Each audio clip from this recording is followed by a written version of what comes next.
विद्यार्थ्यांनो, स्कॉलरशिप मध्ये तुम्हाला एक प्रश्न विचारला जातो. तो प्रश्न बुद्धिमत्तेवर आधारित असतो. त्या प्रश्नामध्ये कोणत्या घटकावर प्रश्न विचारला जातो? समसंबंध.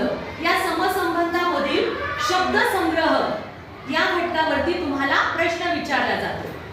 त्यामध्ये पहिल्या शब्दाचा दुसऱ्या शब्दासोबत संबंध असतो. तोच संबंध तिसऱ्या शब्दाचा चौथ्या शब्दासोबत असतो. मग कशा प्रकारे प्रश्न असतो तो? या ठिकाणी बघा. मग कसे आहे? गोड आहे. कारले. मग इथे ऑप्शन मध्ये तुम्हाला बघायचं आहे. मग कारले कसं आहे? कारले आंबट आहे, कडू आहे, तुरट आहे की खारट आहे? कोणतं ऑप्शन येईल सांगा बरं? कडू. कडू. अगदी बरोबर. मग तुम्ही कोणत्या ऑप्शनला गोल करा?